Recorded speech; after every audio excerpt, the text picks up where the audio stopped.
श्री सद्गुरु देवाय नमः।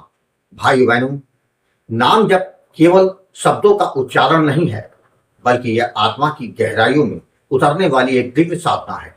जब कोई भक्त पूरी श्रद्धा, विश्वास और प्रेम के साथ राधा रानी का नाम जप करता है तो उसके जीवन में अद्भुत परिवर्तन धीरे धीरे प्रारंभ होने लगते हैं। यह परिवर्तन बाहर से नहीं, बल्कि भीतर से उत्पन्न होते हैं। जैसे अंधकार के बीच अचानक दीपक जल उठा। मनुष्य के जीवन में अनेक प्रकार की नकारात्मकताएं होती हैं। भय, संशय, असुरक्षा, क्रोध, भ्रम, यह सभी भाव मन को अशांत कर देते हैं और आत्मा को भारी बना देते हैं। जब मन इन भावों से घिरा होता है, तब जीवन का मार्ग भी धुंधला दिखाई देने लगता है। परंतु जब वही मन श्रद्धा से राधा नाम का स्मरण करता है, तो धीरे धीरे यह नाम एक दिव्य औषधि की तरह कार्य करने लगता है। राधा नाम में करुणा, प्रेम और शांति की अद्भुत शक्ति समाई हुई है। जब भक्त निरंतर इस नाम का जप करता है, तो उसके भीतर से भय और संशय की परतें धीरे धीरे हटने लगती हैं। मन हल्का होने लगता है, विचार पवित्र होने लगते हैं और हृदय में एक अनोखी शांति का अनुभव होने लगता है। ऐसा लगता है जैसे कोई अदृश्य शक्ति भीतर से हमारा मार्गदर्शन कर रही है। नाम जप की यह प्रक्रिया बाहरी दुनिया के चमत्कारों से अलग होती है। यह एक गहरी आंतरिक अनुभूति होती है, जिसे केवल वही समझ सकता है जिसने इसे अपने जीवन में अनुभव किया। जब भक्त सच्चे हृदय से राधा रानी का नाम लेता है, तो उसके जीवन में धीरे धीरे सकारात्मक परिवर्तन होने लगते हैं। समस्याएं वही होती हैं, पर उन्हें देखने का दृष्टिकोण बदल जाता है। मन में विश्वास जागता है कि कोई दिव्य शक्ति हर क्षण हमारे साथ। वास्तविक चमत्कार भी वही घटित होते हैं जहां सच्ची श्रद्धा और निष्कपट भक्ति होती है। जो व्यक्ति भगवान के प्रति सच्चे मन से समर्पित होता है, उसे जीवन में ऐसी अनुभूतियां मिलती हैं जो शब्दों से में पूरी तरह व्यक्त नहीं की जा सकती। इसलिए संतों ने कहा है कि नाम जप केवल एक धार्मिक क्रिया नहीं, बल्कि आत्मा को शुद्ध करने और जीवन को प्रकाशमय बनाने का सबसे सरल और प्रभावी मार्ग। जब मनुष्य प्रेम और विश्वास के साथ राधा रानी का नाम लेता है, तो उसके भीतर सत्य, प्रेम और शांति का ऐसा स्रोत जागृत हो जाता है जो जीवन का को वास्तव में दिव्य बना देता है। आज जो कथा यह दास सुनाने जा रहा है, वह मध्य प्रदेश से कंचन जी ने भेजी है, जिसे सुनकर नाम जप के महत्व को समझ जाए। वही कथा यह दास आज सुनाने जा रहा है। इस कथा को जानने के लिए इस वीडियो को आखिर तक अवश्य देखिएगा। इसके साथ ही यदि आप राम नाम के प्रताप से जुड़ी सत्य कथा का आनंद लेना चाहते हैं, तो हमारे दूसरे चैनल गोकुल भवन अयोध्या को जरूर देखें। मेरा नाम कंचन है। मैं मध्य प्रदेश की रहने वाली साधारण सी लड़की हूँ। मेरा परिवार बहुत छोटा है। मेरी माँ, मेरे छोटे भाई बहन और मैं। हमारा जीवन पहले सामान्य था। पिताजी हमारे परिवार का सहारा थे। वे ही घर के पालन पोषण और हमारी पढ़ाई लिखाई की जिम्मेदारी संभालते थे। हम सबका जीवन सादगी से चलता था, लेकिन उसमें संतोष और प्रेम बहुत था। लेकिन वर्ष 2020 में जब कोरोना महामारी आई, तब हमारे जीवन में एक ऐसा तूफान आया जिसने सब कुछ बदल दिया। कोरोना काल के दौरान मेरे पिताजी को कोरोना संक्रमण हो गया। हमने बहुत कोशिश की उनका इलाज अच्छे से हो जाए। डॉक्टरों ने भी पूरा प्रयास किया, लेकिन शायद ईश्वर की इच्छा कुछ और थी। कुछ ही दिनों में हमारे पिताजी इस दुनिया को छोड़कर चले गए। पिताजी के जाने के बाद हमारे घर पर मानो मुसीबतों का पहाड़ टूटा। उस समय ऐसा लग रहा था जैसे हमारा पूरा संसार ही बिखर गया। पिता के बिना घर का आंगन खाली खाली लगने लगा। मेरी माँ का रो रो के बुरा हाल था। छोटे भाई और बहन बहुत छोटे थे उसे। उन्हें समझ ही नहीं आ रहा था कि अब क्या होगा। मैं खुद अंदर से टूट चुकी थी, लेकिन घर की बड़ी होने के कारण मुझे खुद को संभालना ही पड़ गया। शुरू में रिश्तेदार और परिचित लोग अपने घर आए। सबने शोक व्यक्त किया, सांत्वना दी और कुछ दिन तक हमारे हालचाल पूछते रहे। लेकिन धीरे धीरे समय बीतने के साथ सब बदल गए। जिन लोगों से हमें सहारे की उम्मीद थी, वही लोग धीरे धीरे हमसे दूर होने लगे। कुछ दिन बाद ऐसा समय आ गया कि किसी का फोन तक ही नहीं आता था। यदि हम किसी को फोन करते, तो कई बार लोग फोन उठाने में से भी कतराने लगे। शायद उन्हें डर था कि कहीं हम उनसे मदद ना मांग लें। यह सब देखकर मन बहुत दुखी हो गया। उस समय हम चारों, यानी मेरी माँ, मैं, मेरी बहन और भाई, बस एक दूसरे को देखकर रो लेते थे। हमें समझ ही नहीं आ रहा था कि अब आगे का जीवन कैसे चलेगा। उस समय मेरी उम्र केवल 22 वर्ष थी। इतनी कम उम्र में जीवन की इतनी बड़ी जिम्मेदारी मेरे सामने आ खड़ी थी। एक दिन मैंने मन में सोचा, यदि मैं मैं भी हिम्मत हार जाऊंगी तो मेरे परिवार का क्या होगा। मैं घर की सबसे बड़ी बेटी हूँ, इसलिए मुझे ही कुछ करना होगा। मैंने स्नातक की पढ़ाई पूरी कर ली थी, इसलिए मैंने तय किया कि मैं नौकरी की तलाश करनी शुरू करनी चाहिए, ताकि घर का खर्च किसी तरह चल सके। मैंने कई जगह नौकरी के लिए प्रयास किए, कई इंटरव्यू दिए, कहीं आवेदन किया, कई जगह नौकरी भी मिली, लेकिन कुछ समय बाद मुझे वह नौकरी छोड़नी पड़ गई। कई जगह का माहौल ठीक नहीं था, कहीं व्यवहार अच्छा नहीं था, तो कहीं ऐसी परिस्थिति बन जाती थी कि वहां काम करना संभव नहीं था। हर बार जब मुझे नौकरी छोड़नी पड़ती थी तो मैं और भी ज्यादा निराश हो जाती थी। मेरे मन में बार बार यही प्रश्न उठता था कि आखिर हमारा जीवन कैसे चलेगा। घर का खर्च, भाई बहन की पढ़ाई, माँ की जिम्मेदारी, सब कुछ मेरे सामने है, लेकिन समाधान कहीं दिखाई नहीं देता। इसी बीच हमने एक निर्णय लिया कि हमारे घर में 4 कमरे थे। हमने सोचा कि यदि हम 2 कमरे किराए पर उठा दें तो उससे कुछ आर्थिक सहायता मिल सकती है।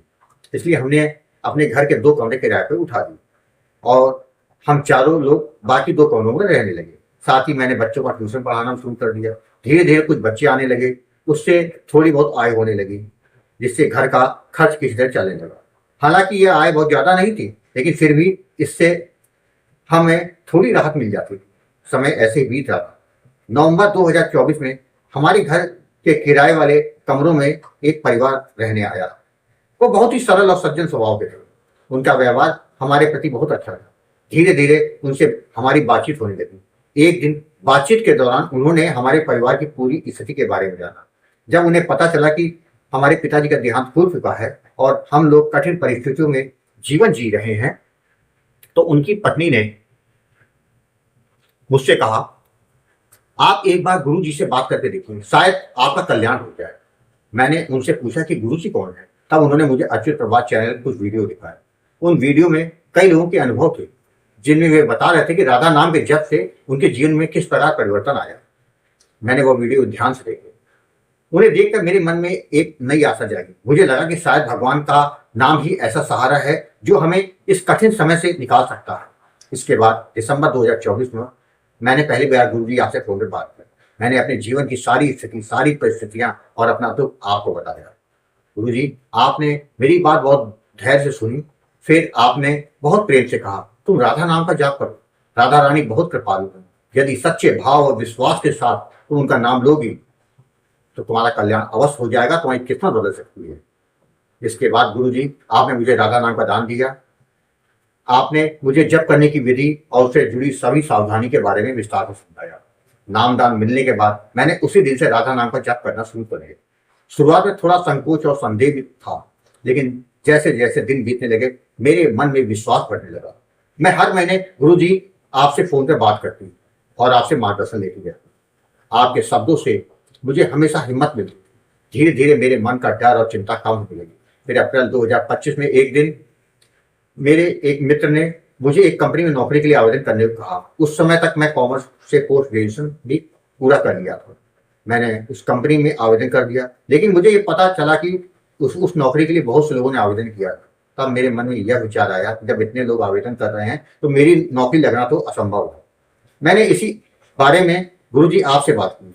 गुरुजी आपने मुझे कुछ समझाया और कहा, जैसा तुम्हें बताया वैसा करो, बाकी सब राधा रानी को। मैंने गुरुजी की बात मानी और अपना प्रयास भी जारी रखा। फिर एक दिन ऐसा हुआ जिसने मुझे अंदर तक चकित कर दिया। उस कंपनी में से मुझे फोन आया और बताया गया कि सभी उम्मीदवारों में से केवल मेरा ही चयन हुआ। यह सुनकर मुझे अपनी खुशी का विश्वास ही नहीं हो रहा था। मुझे लगा कि जैसे कोई चमत्कार हुआ हो। मैंने तुरंत गुरुजी आपको फोन करके सारा समाचार बताया। आपने कहा, राधा रानी जो भी करती है भक्त के भले के लिए करती है। तुम बस भाव और विश्वास के साथ केवल नाम जप का ध्यान दो। उस नौकरी से मेरी सैलरी भी अच्छी हो गई। अब घर का खर्च आराम से चलने लगा। इधर मेरे भाई का इंजीनियरिंग में सिलेक्शन हो गया। मेरी माँ के चेहरे पर मुस्कान लौट आई। धीरे धीरे हमारे घर की परिस्थितियां अपने आप सुधरने लगी। लेकिन राधा रानी की कृपा यहां तक सीमित नहीं रही। नवंबर 2025 में मुझे स्वप्न में दिव्य दर्शन होने शुरू हो गया। उन सपनों को देखकर मेरे मन में अद्भुत शांति और आनंद का अनुभव होता था। ऐसा लगता जैसे कोई अदृश्य शक्ति हमें संभाल रही हो। आज मेरा छोटा भाई इंजीनियरिंग पढ़ाई कर रहा है। मेरी छोटी बहन भी मन लगा के अपनी पढ़ाई पर ध्यान दे रही। मेरी माँ भी अब पहले से काफी मजबूत हो गई है। मैंने अपनी माँ को भी राधा नाम की दीक्षा दिलवा दी। अब वह भी नियमित रूप से राधा नाम का जप करती। आज हमारे घर में पहले की तरह चिंता और डर नहीं है। अब हमारे घर में शांति और विश्वास का वातावरण है। अब मैं पूरे तरह से विश्वास से कह सकती हूँ कि राधा रानी के अलावा इस संसार में हमारा कोई नहीं है। यदि उनका हाथ हमारे सर पर हो तो जीवन की सबसे कठिन राह भी आसान हो जाती। मैं यह भी जानती हूँ यह सब केवल मेरी मेहनत से नहीं हुआ, यह सब राधा रानी की कृपा और गुरु जी आपके निरंतर मार्गदर्शन से ही संभव हो सका है। गुरु जी, मैं आपको बारंबार प्रणाम करती हूँ। मेरी प्रार्थना है कि गुरु जी आपका मार्गदर्शन हमें ऐसे ही मिलता रहे ताकि हम जीवन की राह पर सही दिशा में आगे बढ़ते रहें। आज मैं जिस शांति और विश्वास के साथ जीवन जी रही हूँ वह केवल राधा नाम की कृपा से ही संभव हुआ है। अंत में बस इतना कहना चाहती हूँ, यदि जीवन में कभी ऐसा समय आए जब चारों ओर अंधेरा ही अंधेरा दिखाई दे रहा हो, जब कोई सहारा दिखाई ना दे रहा हो, तब एक बार सच्चे मन से राधा नाम का स्मरण करके देखिए। राधा रानी अपने भक्तों को कभी निराश नहीं करती। राधे राधे। भाई बहनों, आपने देखा, जब आप राधा नाम का निरंतर जप करते हैं तो जीवन का अंधकार समाप्त हो जाता है। इसलिए जितना हो सके उतना राधा नाम का जप करें, जिससे जीवन में सदा ही मंगल हो। अपनी सारी चिंताएं राधा रानी के चरणों में छोड़ने भर की देरी है, जिसके बाद उनकी कृपा देखिए। आपको कथा अच्छी लगी हो तो कमेंट में राधे राधे लिखना मत भूलिएगा, जिससे दास का मनोबल लगातार बढ़ता रहे और अच्छे प्रेरणादायक वीडियो आपको प्रस्तुत करता रहे। आपसे निवेदन है, यदि आपके पास भी राधा नाम की महिमा, बांके बिहारी जी की कृपा और वृंदावन से जुड़ी कोई सत्य कथा हो तो उसको मेरे व्हाट्सएप या ईमेल पर भेज सकते हैं, जिस पर वीडियो बनाकर अपने चैनल में अवश्य दिखाऊंगा। ईमेल का पता, व्हाट्सएप नंबर वीडियो के डिस्क्रिप्शन में दिए हुए। राधे राधे।